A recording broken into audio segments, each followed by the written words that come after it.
Hello, everybody. It's February 17th, if you're listening on the day this is released. If not, it's the week of the 17th and beyond whenever you're listening to it. So today's episode, Mr. Henry Wynd was on, and you guys will see on my Instagram and other social medias where to find this young, fine gentleman. A man very wise beyond his years. A 23, 24-year-old man, works for Lululemon here in Charlotte, but is very, like I said, wise beyond his years. Great conversation. We talked about his recruiting trail in soccer out of St. Louis, how he went from St. Louis to Charlotte. A lot of things around Lululemon. His job there, but also his passion around the company and their purpose and core values. We also spoke about his love for photography and rapid fire questions as always. It was a great conversation. I was very impressed with him, impressed by his story. It was very enjoyable. I had just met Henry. Me and him had never spoken prior except for some exchangings of messages leading up to recording, and it was a great hour and 23 some odd minutes of conversation that probably could have gone on a lot longer, but I hope you guys wow, can't speak there. Hope you guys enjoy this episode. As always, share it, let everyone know where you're listening and why you listen to the show, and I hope you guys enjoy this one. It was a great one. Sit back, turn it up, and listen to what Henry had to say. I thought a lot of it was very insightful, especially for someone his age. And I don't want to put him into a corner because of his age, but, you know, being here 34, 35 years old, 10 years older than him, and to listen to him, I was very impressed because I think a lot of people his age, there's this negative connotation against them.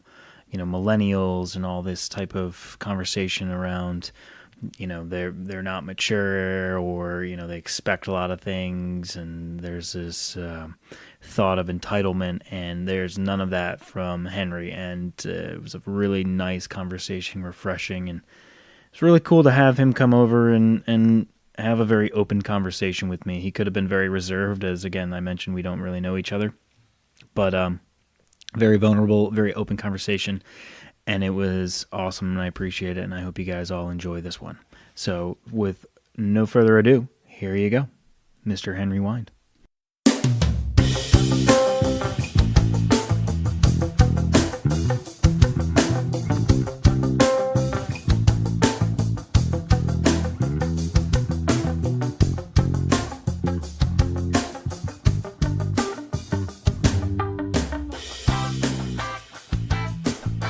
Welcome to Two Cents Worth.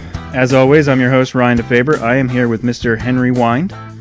I'm going to let you describe who you are here in a minute, but we're going to talk soccer. We're going to talk Charlotte and St. Louis. Yeah. We're going to talk Lululemon, and we're going to talk about a thing called the series. Yeah, man. And then anything in between. For sure. Right? I'm pumped. Thanks for having me. And we're going to have some beers, as we always do. Yeah. All right, so for those of you listening, where can people find you on Instagram? My Instagram is just my name. So it's at Henry Wynd, HenryWynd.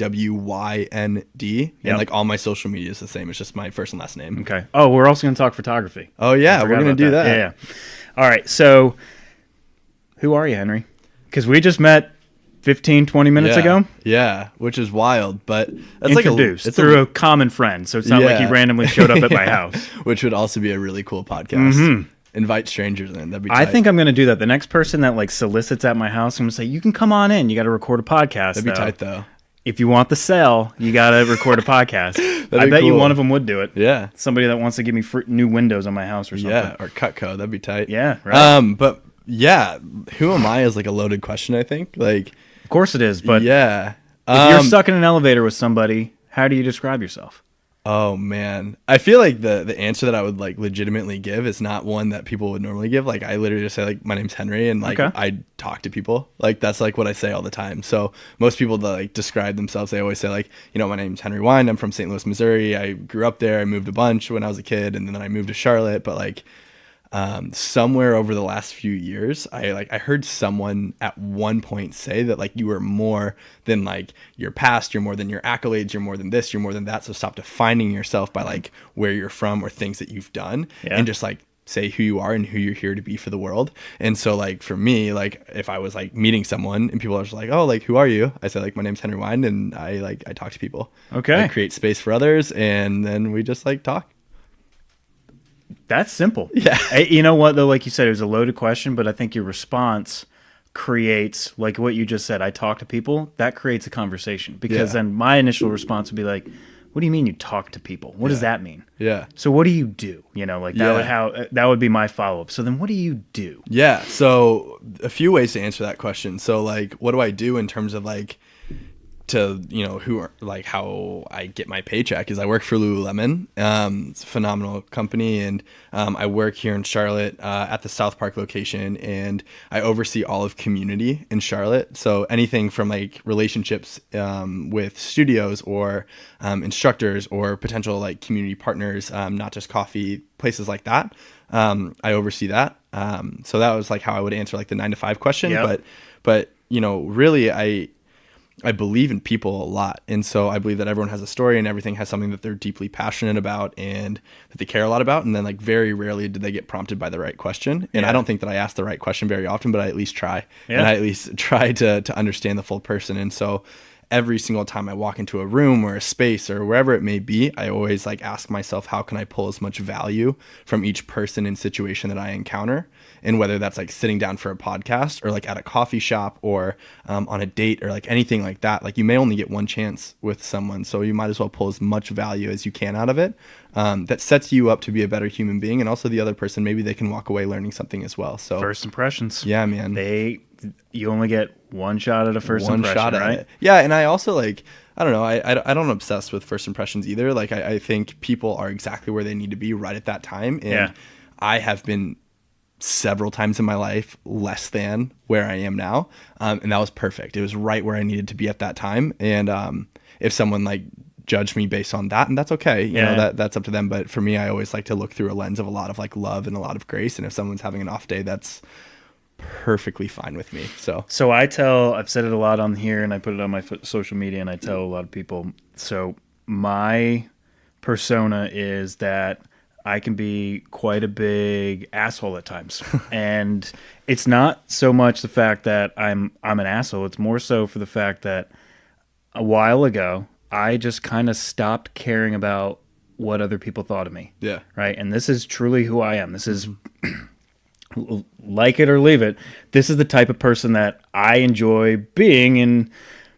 It's a terrible thing to say. I enjoy being an asshole. I don't enjoy being an asshole. It's not that. It's more so I just enjoy being the person that I am. I'm very sarcastic. I'm open.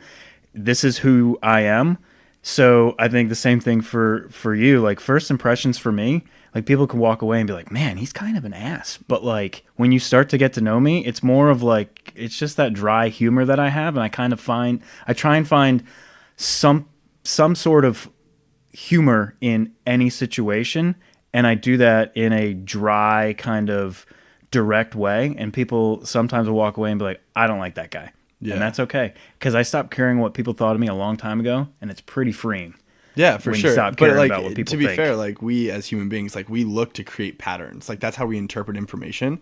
And so one may interpret like not caring what you think or shooting it straight or being really direct as like those are characteristics, and they look to like create the pattern as like that's what an asshole is. Yep. And it doesn't have to be that way, because you could say something like he's very straightforward. Yeah. And I define you by that word of straightforward, which gives you one connotation. And if I say he's an asshole, it gives you a very completely different connotation. And so yeah, like of course. we look to make patterns with our brains. Yep. And so yeah, people like look to do all that stuff. So like you could even get like a really bad rap from people when you don't even deserve it. Oh, so. I'm sure I get plenty of bad rap from people.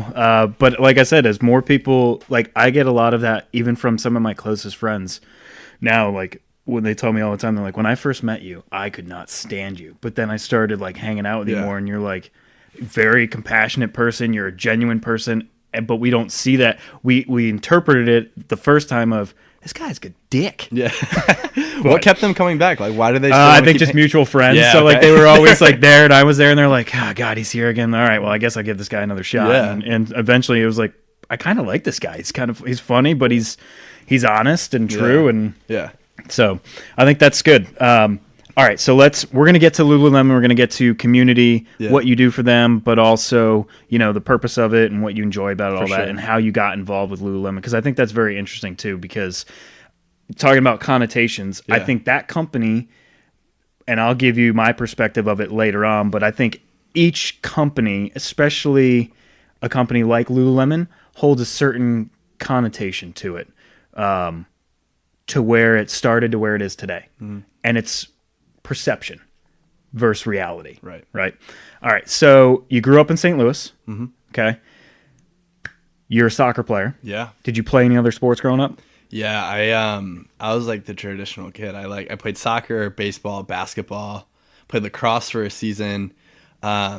After like 7th grade, I just pretty much pursued soccer. Okay. Basketball, I kept getting in trouble because I would kick the ball. Like the ball would be on the ground, because when you're like young, you don't know how to dribble. Mm-hmm. And I would like flick the ball up to my hands because I could do that. Yep. And I didn't understand why that was wrong. So I stopped playing basketball. Mm-hmm. I'm brutal at it, but I love the sport. I played baseball. I got scared of the ball. I got hit in the neck by a pitch once like we started pitching. And I just got like scared off the plate. Lacrosse was fun for a year. Just didn't have time for it. And I guess really early on, I played hockey. My older brother's a phenomenal hockey player, and I wanted to be like him. So I played roller hockey, and I couldn't skate to save my life, but I would like shuffle down in front of the goal because there was no offsides. And they would like throw me the puck, and I would score and then like shuffle back to position. But soccer was it from, I played my whole life from the time that I could walk all the way up through college. Okay. It was everything. Yeah. And where'd you go to college? I went to a university in St. Louis called Maryville University. It's like a small D2 school there. Okay. Yeah. I was going to ask, so I went to Wingate, which is a small D2 school here in North Carolina. So when I saw, and I was telling Henry beforehand, I've been doing my research, just stalking his Instagram, and I saw, that he played at Maryville, and I was like, well, I want to talk about that from a university perspective. For sure. How big? Oh, man. It was relatively like smaller school. It was a largely commuter school, so it was like X amount of students like on campus, and then a lot. We didn't have a lot of like on-campus housing, and the on-campus housing that we had was like super expensive. So I lived 5 minutes off campus, which most like major universities would be on-campus living. Yeah, right. But technically, I was off campus, so it was a couple thousand like throughout the day, and then like a lot of online, a lot of like night classes as well. Okay. Because at Wingate, when I went, it's 1,200 students, so it was smaller than people's high schools. Yeah, I went to a small high school, so for me it was bigger than that. But there's students that would come there and be like, "This is smaller than my high school." Yeah. I'm like, "Yeah, it's a college too." But it's always interesting Division II schools because there are some that are decent sized, and then there are a lot like Wingate and Maryville that it's just a smaller, couple thousand students. So played soccer there. Yeah, recruited. Yeah, I had a wild story, man. Like looking back on it, like I had no idea what the like recruiting process was like. I was really thankful. My parents were really rad growing up. They, in regards to sports, they never pushed me out of like my comfort zone.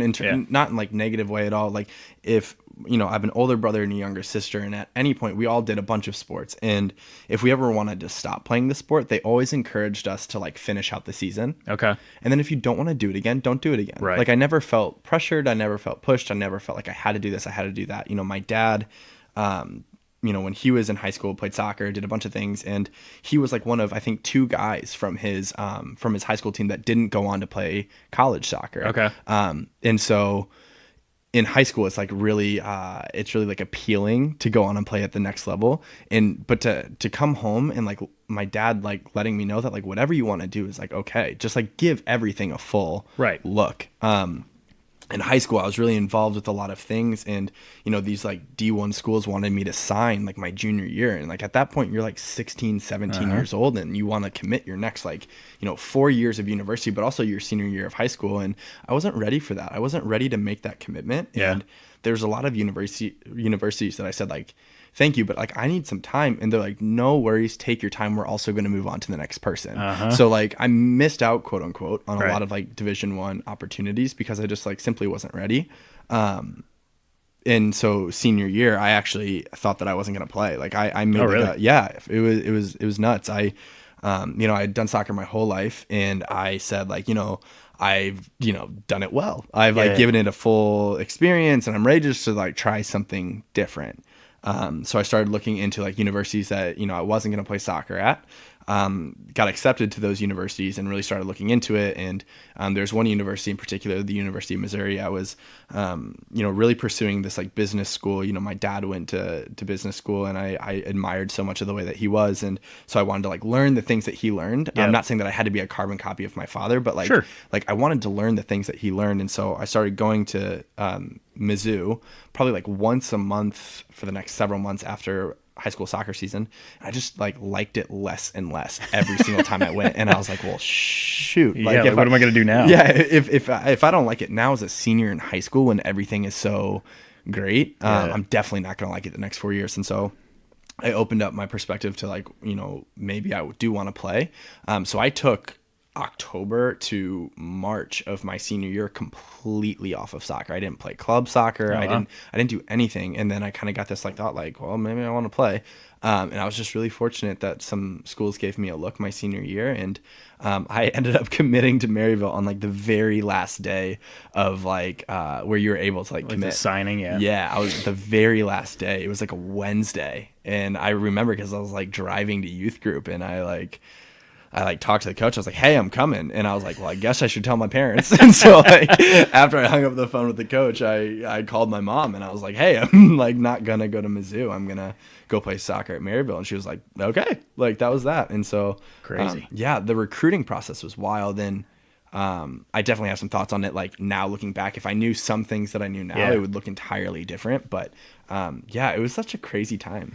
I think collegiate sports, we were talking beforehand, so I'm 10 years older than you, so, just stick with the old man here for a minute. But recruiting, when I was getting recruited, has completely changed to where probably how your recruiting was. And regardless of sport, the coach at Wingate was the assistant coach when I was there, and I just remember like him like driving up to Charlotte and watching like one game, and then like I got a phone call from him, and that was kind of it. Like he didn't stay after the game to talk to me. It was like, hey, we'd like for you to come. And it's like, okay. I'm like, so this is recruiting. Like this is different. It's nothing like crazy like it is now. Especially with like social media and all these outlets that you can get. Like, so there's somebody at my job that his son is a big soccer player, and he puts YouTube videos together, like highlight reels. Yeah. I was like, he sends them to me. I'm like, I'm blown away by this. He's like, yeah, this is how recruiting works now. And I'm like, what the hell is going on? Well, that's what happens. Like you have to compile. There's like a situation my like sophomore year of college where I wanted to actually like leave Maryville and go to a different university. Yeah. And at that point I had a whole year of college playing under my belt. Like, I started every game when I wasn't hurt, and I had a whole experience. These coaches had seen me play when I had played against them, and they still wanted like a film, right? Yeah. And I was like, this is nuts. Like, I was like, well, I don't have any of that. So crazy. It's wild. It's so crazy. Yeah. I mean, we never even filmed our games or anything like that. So it was you as a coach, you had to show up to watch us play, or you had a good enough relationship with the head coach of your high school team that you took their word that, hey, this player is legit and you should sign him. Yeah. But yeah, I can only imagine what recruiting's like nowadays, or even a couple of years ago, when you were going through it. Yeah, and I played for, in my university career, we had 3 different head coaches in my 4 years at Maryville. But still to this day, my high school soccer coach, his name's Chris Kenny, he was the best coach I ever played for. He knew how to, at that point, between like 15 to 18-year-old boys, like he knew how to get the best out of each and every one of us, get the best out of us as soccer players. But like he taught us so much about like growing up. Remember there was one practice where we had a pretty like well-behaved team. Like, you know, we're 16, 17, of 18-year-old course. kids, you know, but we were really well-behaved in the classroom and school. And there was, you know, a guy that misbehaved in one of his classes, and he held the entire team accountable. And I expected to go to that practice and run a bunch and do a bunch of stuff that I hated. And it wasn't any of that. He sat all of us down. And it was like a 15, 20-minute practice. And he centered the whole thing around this idea of like, there's no such thing as being a good soccer player and a bad student, or being like a good worker and a bad husband. Yeah. You're great or you're not. And he gave us that like talk. And at 16, 17 years old, I was like, that is all I need. You know, Yeah, right. He talked to us for 15, 20 minutes and then just dismissed us. And that was worse than any running, anything that I could have ever done. But he taught me a lot during that recruiting process he was, you know, one of the first people to know what the next level looked like. You know, of course you're growing up and all you think about is going play professional and going D1 and all this stuff. And he was the first person to say like, you could definitely go D1 and you would thrive at a D2, this university, this like type of conference, this stuff. D1 will be a challenge. Here's what you'd have to work on. He was just so knowledgeable that, you know, since that relationship that I had with him, he taught me about like the value of education in terms of making educated decisions, not necessarily like, you know, the education of like a university or anything like that, but the value of like understanding the decision that you're making. In that relationship changed how I viewed decision making going forward, you know, for the rest of my life. You know, 5-6 years since that conversation, you know, I value that a lot, of like learning as much as I can before I make that decision. And sometimes I still jump into things without knowing everything. But the only way you learn is by actually going through a situation, sure. whether it's a bad decision or a good decision. Yeah, I just like trusted him so much, and still to this day, like he's like one of those people that if he ever called me for anything, I would just like drop what I'm doing to like go and do that. I think from just hearing that over the last 3 minutes or so, he's a coach that challenged you and helped you mature. Yes. And I think that's extremely important especially for high school and even in college, right? Like if you're going to play in athletics or anything like that, you know, it's that maturity aspect. Because like you said, growing up, every kid that plays a sport wants to become a pro. Yeah. But only a certain percentage make it, and it's a very small percentage. So then it's, okay, well, I didn't go D1. All right, well, I go D2 or D3, or I don't go and play college sports. Okay, so then what is it next? Like, how do I then become this person that after school I'm either going to have to go into the real world or I'm going to go and pursue something else, you know, travel or whatever? How do I mature? You know, and I think a lot of times, I know personally for me, I learned a lot of that through sports. Yeah. Time management, right? Like being a student athlete, people think it's so glorious, and it's tough. Like you're missing classes, and then you're coming back and trying to play catch up because you went on a road trip for games, and you know, and some professors are willing to, you know, give you the information that you missed in class, and others will tell you, well, go talk to your other students over there, and that's how you're going to get your information. Yeah. Especially when I was there, like email is basically the only thing that we had. You didn't have these courses where you could go and get the, you know, itinerary of everything and what happened in the class. Like you had to go seek out the professor or other people in your class to get information. So it taught me a lot about time management, which helped me when I came into the real world and became a professional in the business world. For sure. And, you know, in being a student athlete, like it's funny, like I love every bit of that sport. You know, soccer is like, I mean, even now, like it's been a while since I've played, but like I still obsess over like the small things. I'll see like on Instagram or something, I'll see like a new cleat that they'll like come out with, and I'll just like freak out for a little bit. Like I think it's amazing. I love every aspect of that sport, and yet I still, like, when I'm in my day-to-day, I don't always think about like, oh, like when I played college soccer, like, but I learned a lot about specifically what carried me throughout my university like time was communication. Like I mean, you know, at the beginning of the semester, you know, it's a relatively small school, so you know, by my sophomore, junior, senior year, like some of my professors were like repeat professors. They knew who I was. They knew kind of like my MO. They knew like what was going on. And so those conversations were really easy. But like those new professors that didn't know who I was, it took me like to go to their office and say like, hey, this is my position. Like I'm a student athlete. This is like what you can expect out of me from class. Like I may miss X, Y, and Z date, and here's what it is. Like, And I ask all those questions on the front end. Like when I'm missing class, like, do you prefer an email? Do you prefer whatever it is? Because like, I just need to know how to set myself up best for success on the front end.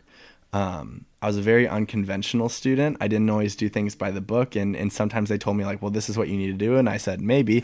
But you know, I was very unconventional with it, but I learned the value of speaking, communicating, and specifically at that time, you know, 18 to 22 years old, learning how to communicate and speak with folks that were like older than me and perhaps saw the world differently than I did. And trusting that while our opinions may differ, the way that we see the world may differ, they've lived a little bit more life than I did, and trusting myself that like, even if they say something that I'm like, that is not how that should go, you know, there's reason behind it. So if I ever don't agree with it, I ask why and what led you to that decision, and then getting on board. And it's helped me now in like the professional world. It's helped me sit across the table from people just like out at a bar that I disagree with, and just finding like commonality between the two of us. And you're a rare breed, man, bro. But in this day and age, and you know, unfortunately, it's maybe, you know, maybe it's unfortunate, and perhaps it's of no one's fault. Perhaps it's a way that like, that's just, you know, how people have been conditioned and grown up. I mean, you can look at all different kinds of trends in the world. Like you can look at socioeconomic classes and look at like, I mean, even like we're sitting in your house right now, you could look at like your neighbors around your house and how many of them do you like. Either like one end of the spectrum is like, you don't talk to any of your neighbors, which is like kind of how we grew up. And then the other end of the spectrum is like, you talk to your neighbors all the time. They all actually kind of think exactly like you do, because if they don't, then you don't actually hang out with them. And then you go like further towards the end of the spectrum. Like that is how we're grown up. Like that is how we're raised. That's how we do things. We hang out with the people that think how we do, and commonalities between us. And like, it's no one's fault, but that's like how we're conditioned to be. And it takes like, I can think of like a few people in my life that have like deeply influenced how I see the world. And like one of the main messages that they like always say is like, who's not present at the table that needs to be? And I'm like, someone that freaking disagrees with what I think, you know, and challenges me on my thoughts, and that being okay, you know? I think it is okay. I think we just, unfortunately, I said unfortunately, and you said maybe it isn't, but unfortunately we don't challenge ourselves enough anymore. And it's become this, you surround yourself with people that have the same mindset as you because you don't want to have a conversation because you're afraid of what you're going to get challenged on. And maybe you don't know everything that you think you know. And like, it's funny because I say like, and what if you don't? Like, you know, like, what if you get stumped in a conversation and you say like, shit, like, I don't know how to respond to that. Like, you know, what's the risk of that? You know, like the risk is people don't want to be embarrassed. Right. For the 10 seconds that you might feel embarrassed, because like when you go home at night, like you might be thinking about it because you're the one embarrassed, but no one else is thinking about it. And it's just like this thing where we say like, you know, we have to appear and look a certain way whenever we show up for people. And it's like, again, maybe like, I think it goes back to what we were talking about earlier about you care so much about what other people think of you, right? And people don't want to be wrong. So, or they don't want to be challenged, or they have this persona of, well, I know everything in this arena. And then when somebody questions you about it and you really don't, you've been exposed, and it's like, I don't like that. I had someone tell me one time, this was like recently, like in the last like 2 or 3 weeks. This isn't like a deep, lasting, profound thing that I've committed to for my whole life. But like in the last like 2 or 3 weeks, like someone challenged me on the thought of like, whenever you find yourself in a conversation like that, where you feel challenged, where you feel like whatever you feel, instead of like trying to like bullshit your way through the conversation or try to like come up with something to sound good, saying something like, I actually don't know about that. Can you teach me? Oh, like, hey, how about that? Furthering educating yourself. And like, they said that to me, and I was like, yo, like, that's good. I have never said that before. Like, I've always, like, when someone has said something that's like been different, I like either buck up or I get on board. And like, what if I didn't have to do either one? What if I could just say most people put up that barrier and they just go into defense mode until they can figure out a way out. Right. Rather than going, I don't know, tell me more about that.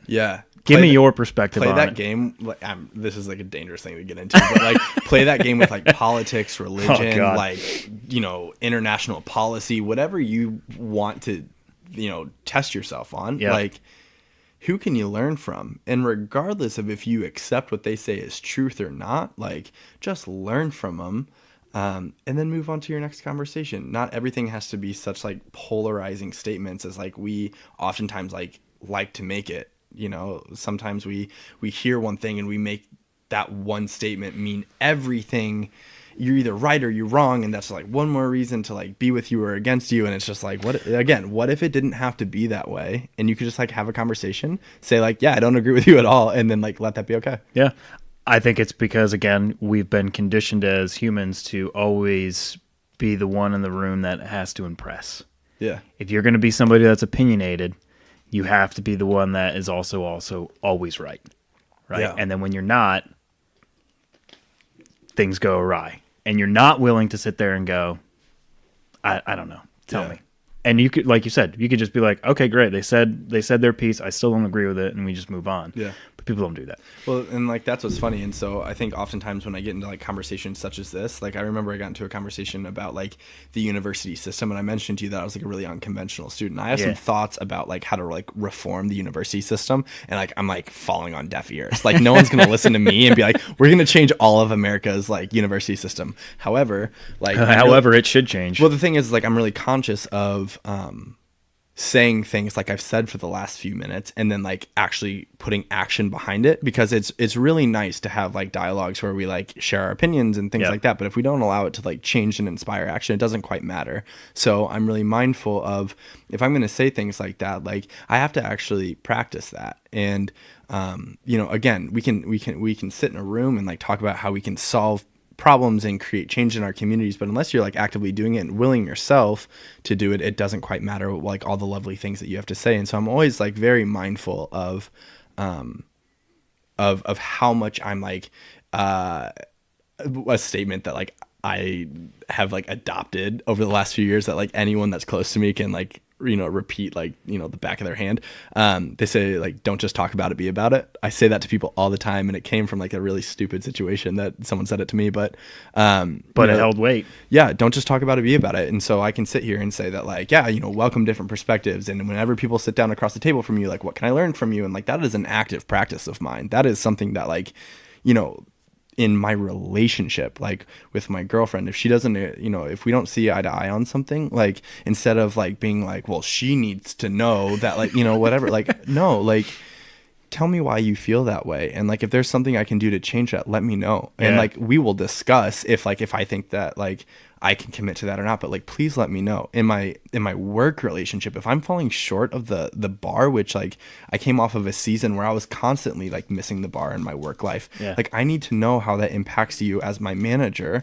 And then like, let's find commonality between it. And like, I'm not perfect at it all the time, but it is something that I'm actively like working on and practicing in the day to day, because I think that's how we influence change. Yeah. Like, especially with men, like you walk into a room, let's just say there's 4 guys sitting around a table, and like the types of stories and the types of things, like there's this like really weird, like unspoken thing about men that like there's somewhat of this, like I want to one up the next person. And like, what if you entered into the room and felt like you didn't have to have that pressure of like one-upping someone, and instead you could just be there to listen and support and to laugh and to challenge and ask questions, and like we get to decide that as individuals, changing ourselves first, and perhaps that change within ourselves inspires change within others.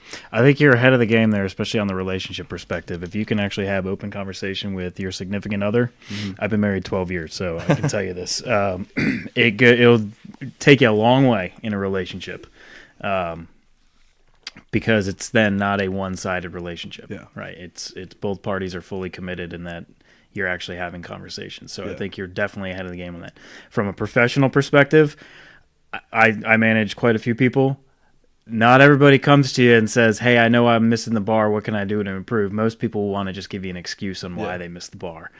So again, I think you're ahead of the game on there. I want to talk about how you graduate, you're in St. Louis. How do you get to Charlotte, and why do you come to Charlotte? Yeah, man. It's like funny. I was working for Lululemon at the time. So around my junior year of college, I started working for Lululemon, and it started off really part-time. Like literally I anticipated just a part-time position, and I ended up falling in love with it. Long story short, I got to about my like this, halfway through my senior year of college, and I knew that Lululemon, like that's what I wanted to do long term. So like Lululemon was for me, but St. Louis wasn't. Okay. So I just basically said like I was open to going wherever Lululemon could take me.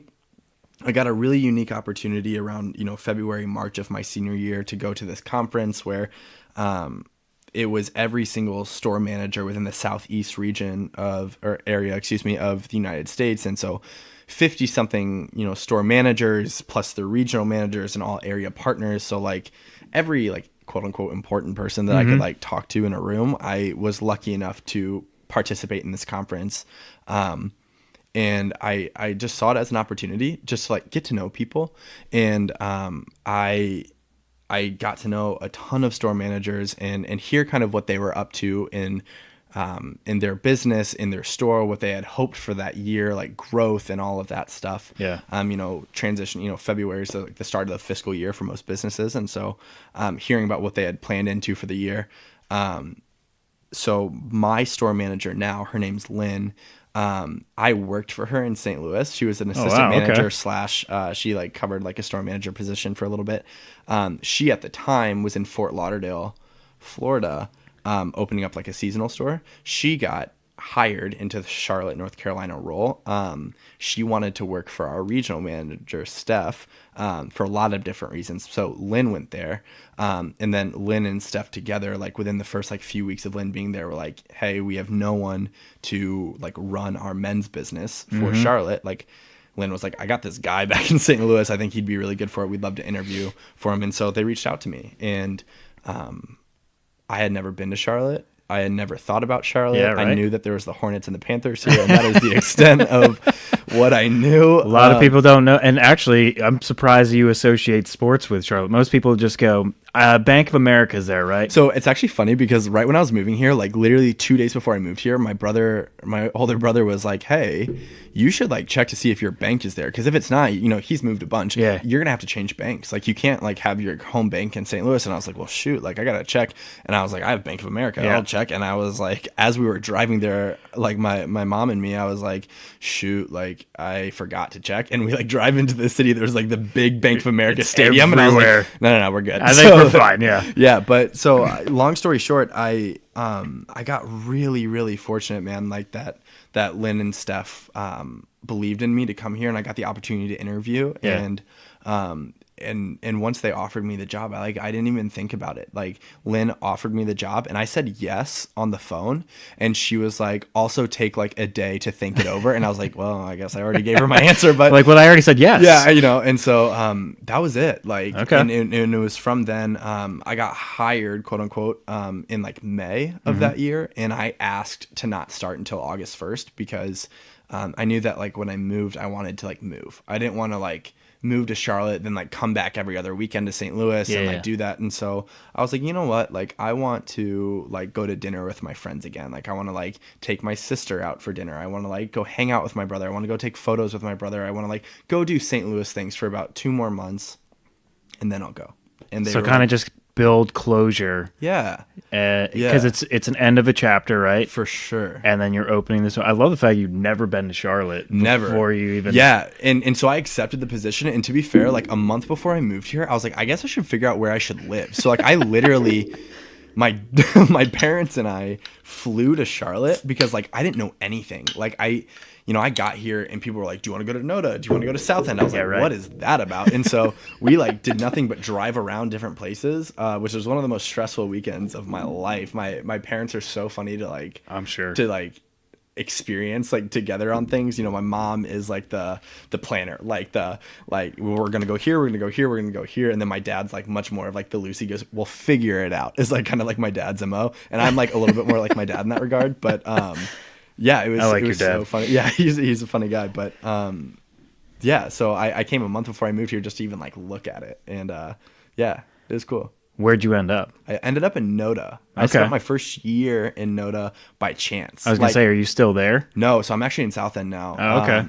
But we were like coming up empty everywhere we were looking. We were trying to stay within a certain price range and all that stuff. And we were sitting in Crepe Cellar in Noda. Like we were like getting breakfast at Crepe Cellar, and I was like scrolling through Craigslist because I just like didn't really want to like talk to my parents at the time. Right. And this like ad popped up about this house that was literally 2 blocks away from Crepe Cellar.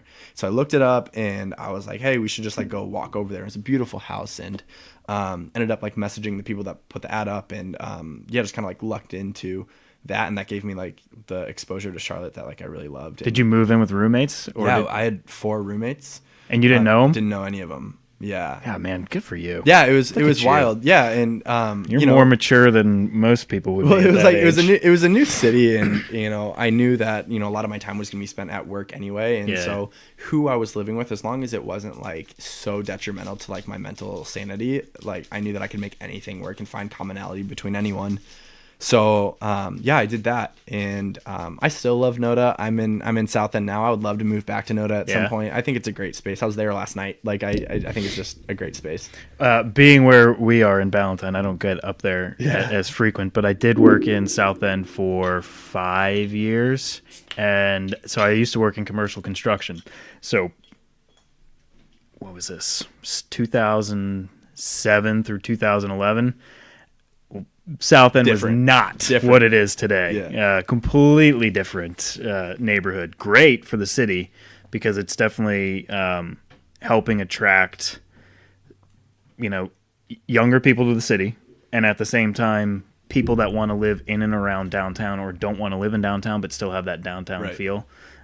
Because even Noda, being a neighborhood outside of the city, it's far enough away that you really don't get that city vibe. South End, you're basically in the city. But that's what's crazy. Like I lived in Noda, and like I would go to concerts at like Spectrum, or I'd go to Hornets games, or whatever, and it's an 8-minute Uber. Yeah, 8 minutes. Then I'm like, like where I was in St. Louis, it was a 30-minute drive to get downtown. That's crazy. And so it's like you feel exactly like you said. You feel away from the city.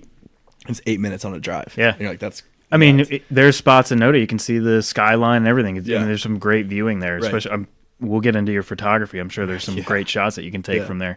All right, so you moved to Charlotte. Yeah. What outside of the job? I don't want to focus on the job. I want to focus on you as an individual or you as the person. What about Charlotte? Because I love Charlotte for many reasons. Yeah. And again, I'm not your typical person. When I was your age, I lived down here. I've always lived in the suburbs. I love the suburb feel that even before I had kids. I've always loved the suburbs of Charlotte.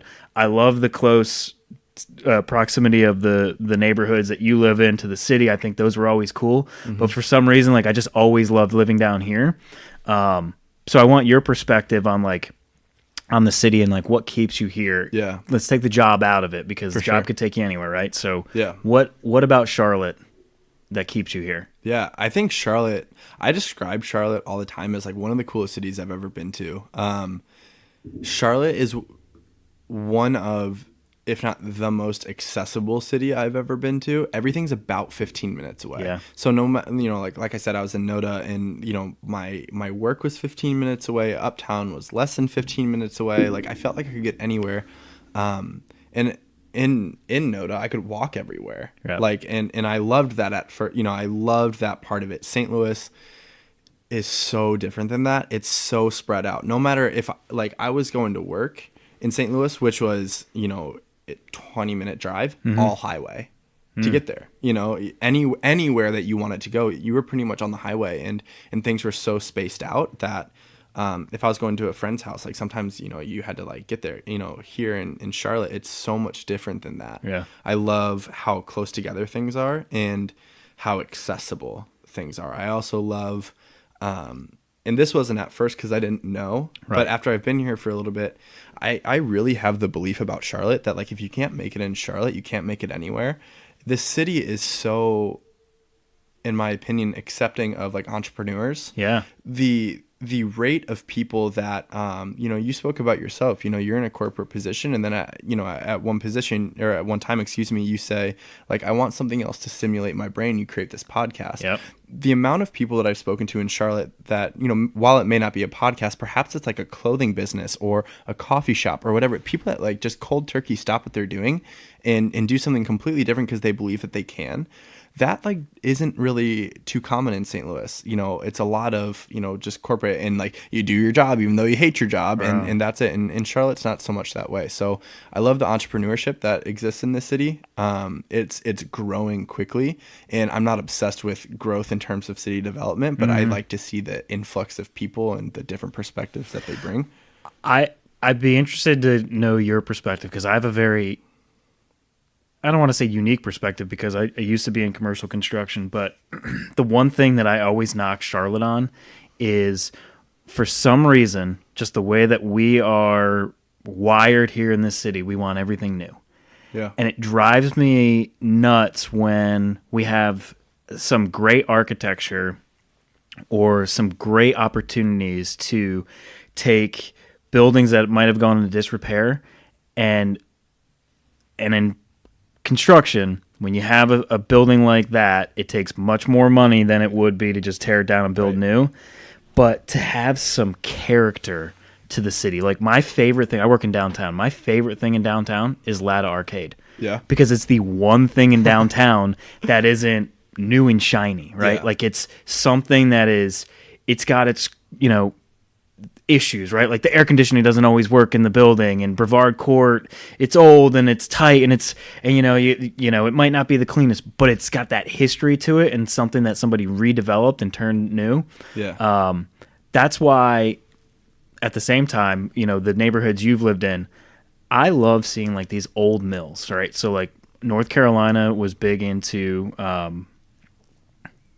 was going to say fabrics, but it's not fabrics. What is the term?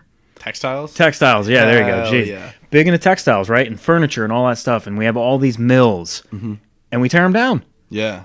Instead of turning them into apartments, or like Atherton Mill turning into restaurants and coffee shops and yoga studios and things like when I drive around the city, like those are the things that I think are cool. Yeah. I could care less about all these apartment complexes that we're building. Right. You don't need to give me your perspective on that. No, but I mean, but to be fair, it's like things that we talked about earlier. It's just like, you have a perspective on it, and potentially the city planners of Charlotte may have a different perspective on it. And like, I love history of things. Yeah. I think things that have stories and history and whatever, I think that that's lovely. And there's less of that here. Unfortunately. Yeah. But it's because I think it has to do with the fact that Charlotte has experienced growth that they never expected. And perhaps they don't have an identity to like solve as the backbone. They don't have this is again our 2 cents, hence the name. Hey. Yep. I don't think we have an identity, and I don't think they ever came up with one. All I remember when I moved here was we're Atlanta 20 years ago, right? So in 99, we're Atlanta, what Atlanta was 20 years ago. And that's continued. And you don't see a change in that. No one's gone into this, in my opinion, no one's gone into the city. I don't want to get into politics here, but and said, let's not be Atlanta 20 years ago. Let's have our own identity. What is Charlotte? And for the longest time it was, well, Charlotte is Bank of America and Wachovia. Well, Wachovia no longer has a headquarters here because they got bought by Wells Fargo. So what are you? Yeah. Well, we're still number 3 financial because San Francisco overtook us. Okay, well, is that all you want to be? I think what you mentioned, though, is where we are heading.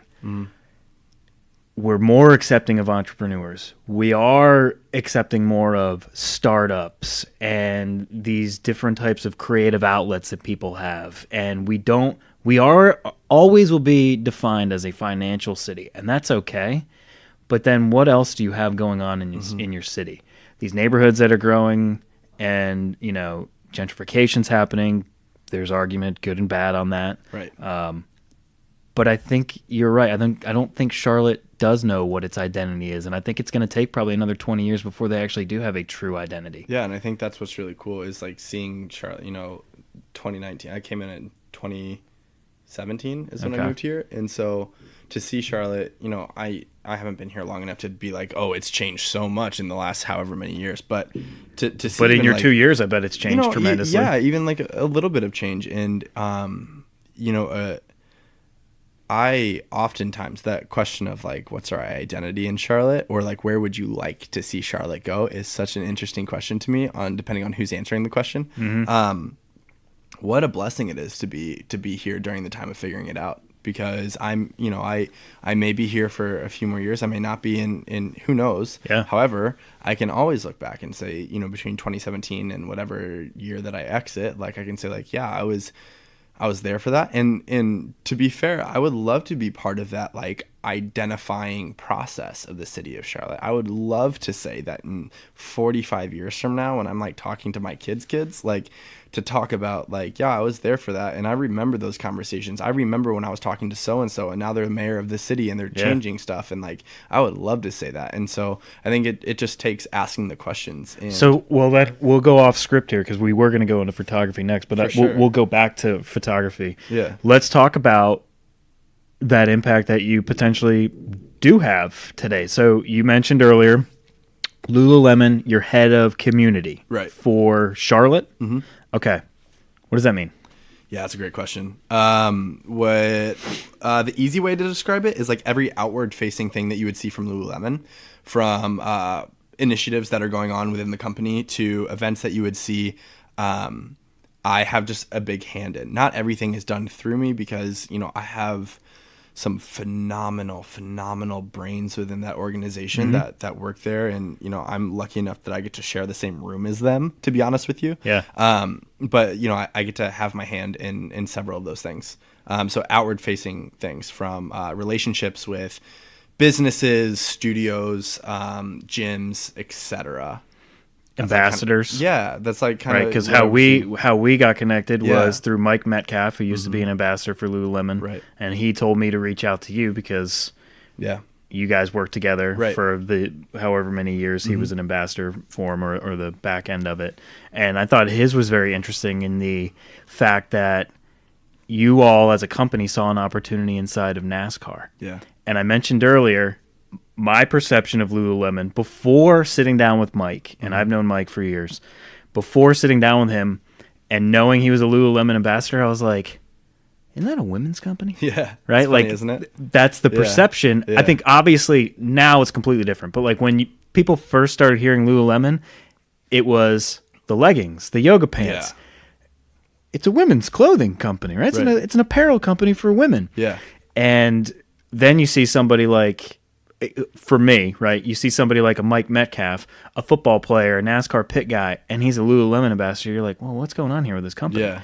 So I think the perception changed, but it was very interesting to me. A sport like NASCAR, Lululemon saw an opportunity in. Yeah. And he was telling me, and he mentioned it on the podcast, it's like episode 5, so it was a while ago, but he talked about it. He's like, now it's like basically every pit crew guy like has, because they have to wear black pants on certain days, and he's like, they all wear the ABC pants, is that right? Sure are. And he's like, they're the most comfortable pants I've ever worn. He's like, every guy now wears them. He's like, it's so funny. Like, I was one of the first guys, and they're like, Lululemon, what are you doing? He's like, now everybody wears them in NASCAR. And I think I think it's a great opportunity to change that perspective.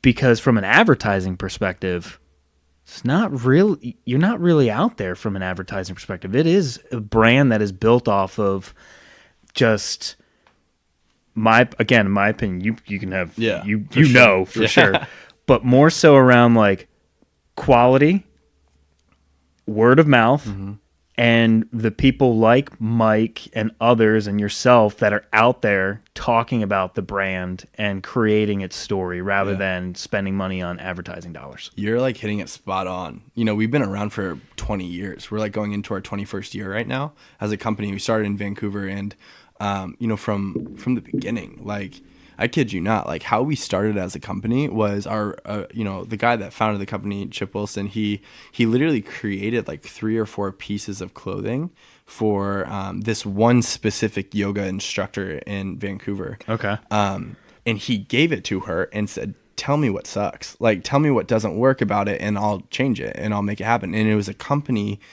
based on product feedback. It was a company based on that, and he speaks very eloquently. Like, you know, he's written books, he's been on podcasts, he gives several talks on how grassroots the company was, of word of mouth, and going into people like ambassadors, of people that you recognize as like leaders in like sweat and connection and growth in your community, and not spending those big budget dollars on advertising that may or may not work. You know, while we may not invest in someone like LeBron James, that'd be cool to like have someone like LeBron James on there. However, like, you know, we have some people like right now, like in our South Park location, for example, we have, you know, 4 ambassadors, and those 4 people are just absolute badasses. Like, they're just killers of the industry. And it's more than just like, oh, they're just like these, you know, great looking people. And it's not that at all. It's like they embody who we are as a brand. You know, you mentioned quality, and I think quality stretches far beyond just product. Like quality of life, the way that they impact others, the way that they treat people, the way that they're pursuing after goals. You know, we don't have that, you know, going into magazines or like your Instagram account or whatever, and marketing that, because we just felt like we never had to. And within our marketing, within our strategy, the word disruption comes up a lot. How can we disrupt what else is going on? Everyone's doing things the same way. How can we disrupt that? And create almost like an oh shit moment, like from our window displays to, you know, who we partner with, to the events that we're doing. How do you create that disruption within your community, and make it extremely local, even though it's a 20-year in the making brand? When you said 20 years, I would have told you 10. Isn't that crazy? Yeah. 21 years. But it takes, you know, for a company of the size that it is now, and for, you know, like you said, you're not spending that advertising dollars, and it takes 20 years for people to recognize it. I mean, that's just part of it, and that's what the journey, I would say, is that they want to. I'm speaking for them. You can tell me different, but I think the journey that they would want to go on, rather than try and make a big splash right away and fail. Well, that's a great point. You know, we're 21 years, going on 21 years in the making of it, and you know, while we have not cracked the code forever, like, you know, we're constantly learning and innovating. We've learned some stuff. Like we operate a certain way, and the way that we develop people. And, you know, for the longest time, I've said that we've been a leadership development company that just happens to sell the best stretchy pants in the world. Best stretchy pants. And I believe that down to my core. But there's a lot of businesses, even other like clothing businesses, that try to adopt exactly what we do and do it the same way that we do. And some of their product is really good. But they spend money too quickly, and they don't trust the process of building that you know, that word of mouth relationship with your community over time. You know, longevity is a hell of a thing, and in the way that you can do that, you know, 21 years is a long time. You know, I'm 23 years old, and you know, that's almost my whole life of doing that. And you know, we've taken steps, sometimes really big steps, and sometimes really small ones. The apparel business is, it's almost like this. I consider it like a Me Too business. Like everybody has an apparel company, right? So it's just this flooded industry, and so it's almost like, think of like restaurants. Like 90% of restaurants fail in the first year. I think that's like almost like I don't know what the actual statistic would be for apparel companies. Sounds good. It's got to be something along that same type of line, where it's like everyone thinks they can have an apparel company, but creating that longevity, now that's a different story, because everybody, though they have this thing, what's their main goal? Is to make money. Well, people want to make money nowadays so quickly that they lose that process and that longevity perspective. And it's, how do I make money? How do I make it now? Everybody has this apparel company. And like you said, some of it's really good. They just struggle at figuring out how to make an impact because they try and go too big, too fast, or whatever it might be. Right. Well, I think that a lot of people lose their, the reason behind what they're doing, just because they focus on like the what's in the hows and they forget the why.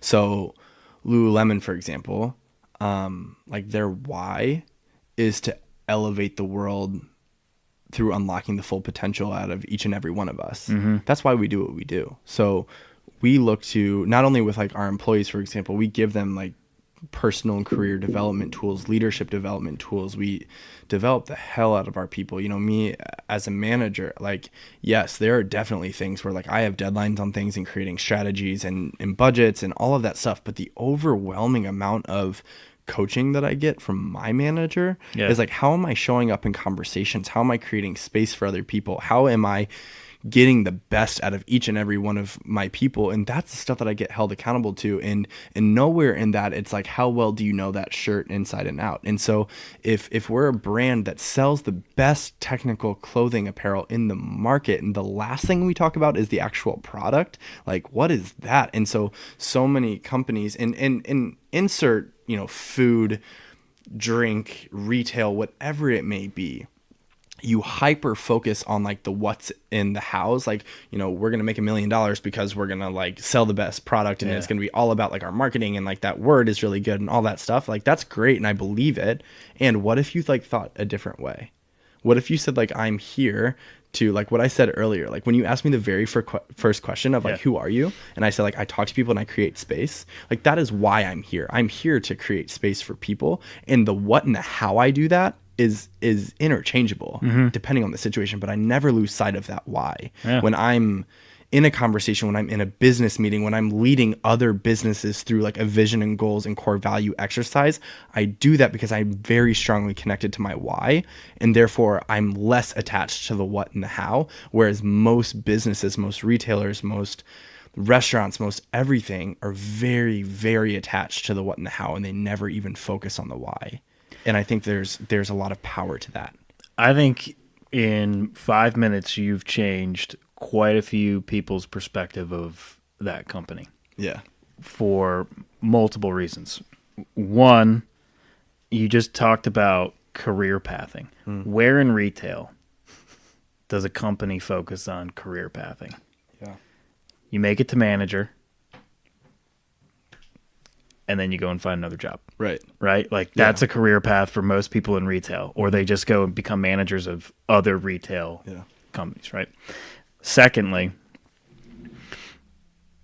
I don't care if you know about the shirt, right? You didn't say it that way, but I'm going to just paraphrase my way. Like, I don't need to know the ins and the outs of this shirt. It's more so around creating this culture, more so around having a conversation with a person. I don't need to tell you everything about the shirt, because the shirt probably more than likely is going to speak for itself, right? Because we do believe so much in the quality and the time and the effort that is put into these products that I don't need to sell you on it. Right. You're here for a reason, right? Like, people don't go into a Lululemon store and go, I want to be sold on why I need this. They go in there knowing they're going to buy something, or look at it and go, wow, that's pretty good quality. Maybe not today. Maybe I can't afford it or whatnot because, you know, certain aspects of it. But I think you also mentioned core values. You don't hear that in certain industries. Yeah. Right? Company I work for, we're big into core values. But from like a retail perspective, I would never have thought somebody would come in here and say core values around a brick and mortar retail store. Yeah, and it, even just saying like core values, it sounds really lovely, but I mean, that is like literally the conversation. I mean, I get asked several times a week, like, how am I exemplifying the 6 core values that we have in our company? And like, when I'm out of alignment in my job, which I mentioned earlier that like I had a few months where I just wasn't like doing things very well. Yeah. Like, it came down to like, you're out of integrity. Like, integrity is like one of our core values, and it's like, you're out of integrity, and here's the 4 ways that you're doing it, and therefore like you're not exemplifying the brand, and like that's not okay. And you know, Lululemon, we fired our CEO a year ago because he was out of integrity with how he was doing it, and no one, even the CEO, is above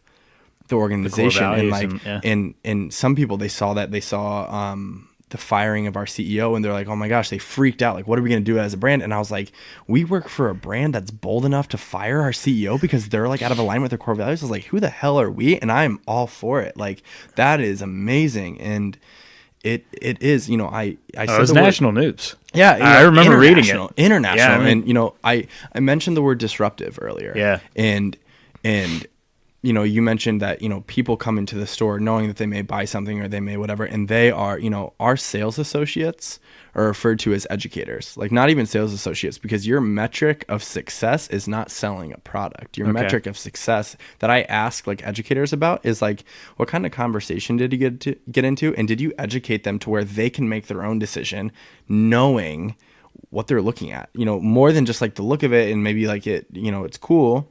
Everyone's talking about it, but do they know that that like pants stretched 4 different ways and you're never going to feel constricted? Do they know that there's like woven in like silver materials into it to where it's going to be antibacterial and, antiperspirant, like all this stuff? Like, do they know that? And like, that's the metric of success, like education. And so like, how disruptive is that when like you walk into a store and someone says like, hey, what's been the best part of your day? Yeah. They're not like, hey, what are you looking for? And can I help you? Like, you get caught off guard because like as a consumer, you walk into the store expecting to be sold.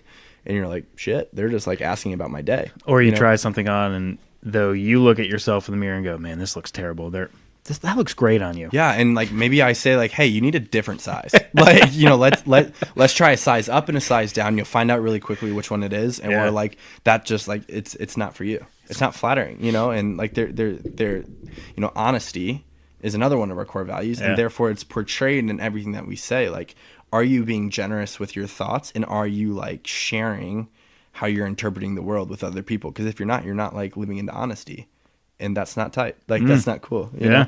Well, I will tell you, everybody that I don't own any Lululemon, so shame on me for having not yet, right? I know. Well, you've changed my perspective. But everyone that I have spoken to and that does own Lululemon, thankfully, no bad reviews. Yeah. So my buddy Matt, and I mentioned him earlier, he's my best friend. He's a tight ass. Real tight with his money, right? He bought a pair of shorts 2 weeks ago. He's gotten big into running over the last couple of weeks, and he's listening. He'll be listening to this, so he'll appreciate this. What's up? Yeah, so he bought a pair 2 weeks ago, and he likes them so much he bought 2 more pairs this past week. Right. And this dude, like, when I told him, like, the shorts that I own, so I own, I'm big into Miles Apparel. I don't know if you've ever heard of them. So they're out of San Francisco, but I wear them for working out and running. They have these pockets that my phone never moves, and I fell in love with them, right? Perfect. But they're $65 a pair of shorts, right? So I mean, it's an expensive short, right? It's not like a $10 pair of Russells or whatever. So I told him about that company and everything, and he's looking at Lululemon, and he bought them. And for him, like a $50 pair of shorts or a $65 pair of shorts, that's expensive. And for a lot of people, it is, right? And that's fine.